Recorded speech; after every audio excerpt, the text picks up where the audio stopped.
Aray! Ang LRT Line 1 po, yung mula sa Roosevelt hanggang doon sa Baclaran. Ano po, Ma'am Jacqueline, ano po ang bago po ba sa LRT 1? Yes! Unang-una sa lahat, no, meron kaming mga bagong tren na dumating at ginagamit ngayon sa linya. Yan. Ito ang tinatawag na 4th generation train set. Kasi dati po, ang LRT1 ay may 3 models lang ng train. So ngayon, actually 1 week ago, sinimula na namin gamitin yung pinakabagong tren ng LRT1. So, para mapagserbisyohan ang ating mga pasahero. Okay, ilan ang kapasidad ng bawat bagon? Ilang bagon na, kumbaga talaga naman, may bagong bagon. Oo, correct. Yun ang gusto natin. May bagong bagon, pero ang gusto kong malaman, ilan ang pwedeng makapasok sa bagon na Marami ang pwedeng makasakay dito. Oo.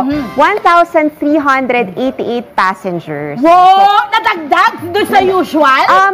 Yung dati po, yung mga unang modelo, 1,100. So, ngayon sa bago, nadagdagan ng kapasidad. No? So, para mas maraming makasakay at any time. Yan, yun naman yun. Ano? Ang ating mga kababayan, over the years, ang LRT talaga naman, talaga naasahan na natin. Talaga namang, kumbaga, kailangan na natin. Sa mga dangdaang taon po ba, nagkaroon pa rin ba tayo ng pagbabago? I mean, sa dinami-rami ng mga Pilipino ngayon, hindi ba yung trend ng pangangailangan natin sa mga bago na ito talaga nagbabago? Ay, hindi nagbabago, no? Pero ngayon po, palaki ng demand, I'm sure.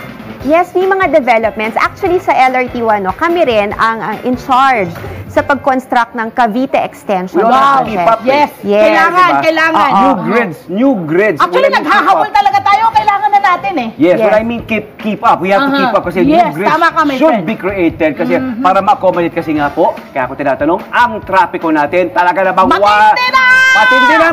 Alam mo sa totoo lang, kapag yung ating, ito yung ating train station talaga, or mga train na nasasakyan, ay talagang maging pasok na sa dami ng, kumbaga, ma-accommodate.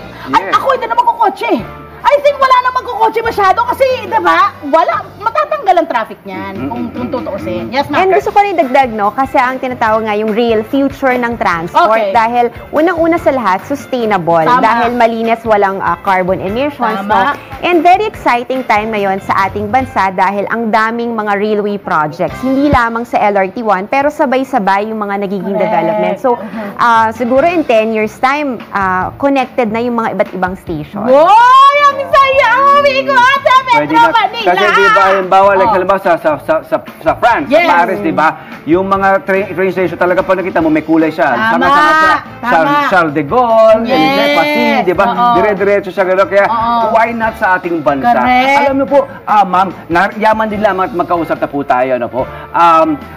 Sana rin po, isa sa mga panalangin ko, yung nagkaroon tayo ng isa pang grid ng LRT na mula sa airport. Ay, naku, importante yan. Di ba, yung talagang, di ba, sa ibang mga bansa, paglabas mo ng aeroplano, di ba, pagkuha mo ng mga bagahe, eto na sila, tapos sakay na, and then dumadaan sila sa outskirts ng city, hindi mismo roon sa gitna. Para nga naman obligado ka magpagawa ng nakakakain na space. Mangyayari yan! Mangyayari yan! Ma'am, pakisabi mo naman, baka naman. Baka pwede na bukas. Malapit na. Yung aming extension ay makukumpleto by Q4 of next year. So, konting tulog na lang. Okay, eto na. Opisyal na pagbiyahe kailan ba, Mr. Jacqueline? Yung ating Cavite Extension Project, Phase 1, 5 stasyon ang madadagdag, no? Sa 20 na stations ngayon. Makukumpleto ito by Q4 next year. So, between September to December. 2024. 2024, yes. Konting ano na lang. Eto, my friend. Yung pagbabayad ngayon, pagbili ng ticket, QR na lang tayo dyan. Pa-QR code na lamang. Miss Jacqueline, magkakwento yan. Yes, syempre tayo sa LRT1, kailangan moderno na rin. No? Nakikipagsabayan tayo sa technology. And sa LRT1, hindi lang tayo gumagawa ng bagong stasyon. Tinutulungan din natin yung mga pasahero natin na maging mas convenient yung kanilang pag-commute. So, meron nga tayong tinatawag na QR-based ticket. So, ano ba ito, no? So, sanay tayo, di ba, pupunta tayo ng stasyon, bibili tayo ng ticket, pipila. Minsan yun. Kasi syempre sabay-sabay minsan, rush hours, no? So, yung mga nagmamadali, they can skip the line and save time by buying ahead, no? So, pupunta lang sila sa mobile phone sila. Kailangan meron sila ng Ikot Manila mobile app or meron din silang Maya app, pwede rin sila bumili ng ticket doon, no? So, pwede silang, mag-generate. And then, pagdating nila sa stasyon, yun na mismo yung isa-scan nila. And may express lane sila. So, dire-diretso sila. And, less lining up to do. Oo naman. Super, ma'am! Ang laki ng tatanggalin yung hassle para sa mga nagko-commute. Yes, talagang mababawasan yung pila. Di ba mababawasan ang pila sa pagbili ng ticket. Tapos, syempre, mas magiging convenient para sa lahat. Ito kasi madalas doon talaga nagtatagal ang mga commuter natin, hindi ba? In effect, go na ba itong ticketing na to? Yes, actually, i-launch namin to nung May. Ayun! So, ngayon, nakikita namin na dumadami na yung gumagamit. So, gusto ko rin i-promote ngayon, para mas malaman ng iba. Yes. Ano pa po bang kailangan maabangan ng ating mga commuter? Marami pa kaming developments or updates na i-share sa inyo, Yan, no? So, ini-invite namin kayo. Yes, yan yung mga steps, no? Ito ay nasa phase 1 pa lang, no? Ang second phase nitong QR or modernization ng ating ticketing system ay yung mismong card nila, doon binabawas na diretso. Ito kasi, single journey ticket. So, kailangan mong bumili at a time, isa-scan mo siya, and then hindi na siya valid, no, for your next ride. So, isa-isa siya. Tama naman. Yung next phase natin ay, ang idea dito ay, meron kang wallet at itatap mo na lang or sa-scan mo yung mobile phone mo. Nakikita na lang natin sa abroad! Dalawang pinangarap ko yan! Yun ang goal natin, di ba? Kailangan tayo, yung yakap nila ng buong Pilipinas, ha? Natuwa nila. Para sa ating mga pasahero, di ba? Yung gano'n ka na lang, packing!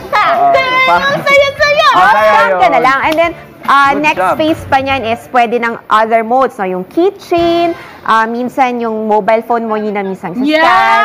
Or in the future nga, pwede pa nga yung AI, yung pupunta ka lang and then, mismong ikaw lang masascan na and then yun yung siguro sa facial facial recognition.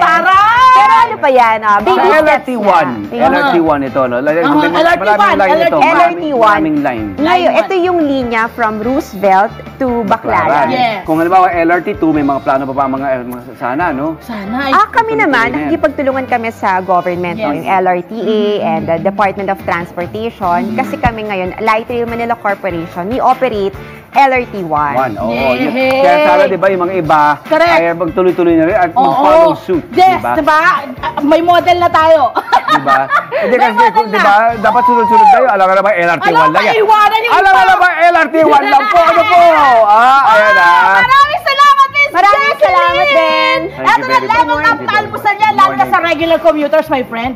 Oo naman. Nakita mo naman yun. Oo naman, Kaya ito, actually, nakakatuwa kasi ito na, nag-announce sa LRT1, di ba? Siguro yung mga tago sa mga LRT2, ibang line, di ba? Sige, tayo na. Susunod na yan. Good job yan. Sure ball na yan. Siyempre, ito, level up din po ang ating na trivia. Itong aking partner sa pagbabalik ng Love! Tony Pet and Everything!